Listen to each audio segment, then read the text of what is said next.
Civil अस्पताल जलालपुर जटा की ज़बहाली ज़िला इंतजामिया की बेबसी और अवाम की चीखों पुकार। खबर शामिल करते हैं जलालपुर जटा से, जहां हमारे ब्यूरो चीफ एम मक्तासिर डार के मुताबिक जलालपुर के सिविल अस्पताल में जारी एहतजाज ने 15 दिन मुकम्मल कर लिए हैं और अवाम की फरियादें मुसलसल सड़कों पर गूंज रही हैं। इस एहतजाज की क़यादत चौधरी अंस मुजाहिद कर रहे हैं, जो अवामी हकूक़ के तहफ़्फ़ुज़ के लिए मैदान में उतरे हैं।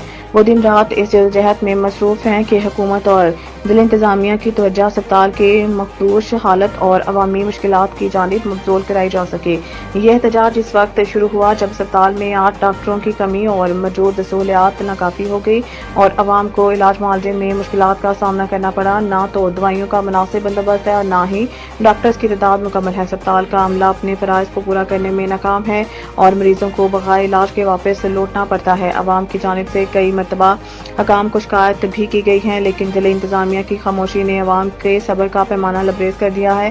ज़िला इंतजामिया की बेबसी एक तलख हकीकत बन चुकी है। हर रोज़ एहतजाजी रैलियां निकलती हैं, मुतालबात दोहराने जाते हैं, लेकिन हुकूमती मशीनरी मुकम्मल तौर पर नाकाम दिखाई देती है। अवाम को एक तरफ से ज़िला इंतजामिया की तरफ से बेइत्मीनानी का सामना है, जबकि दूसरी तरफ इन्हें अस्पताल की खस्ता हालत से दोचार होना पड़ता है। चौधरी अंस मुजाहिद का ये कहना है कि जब तक अस्पताल में ज़रूरी सहूलियात और डॉक्टर की तादाद मुकम्मल फराहम नहीं की जाए तब तक एहतजाज जारी रहेगा। ये सिर्फ एक अस्पताल का मसला नहीं बल्कि ये इंसानी हकूक़ की पामाली है। इनके मुताबिक हुकूमत का फ़र्ज़ है कि वो अवाम को बेहतर सेहत की सहूलियात फराहम करे, लेकिन यहाँ हुकूमत मुकम्मल तौर पर नाकाम नजर आती है।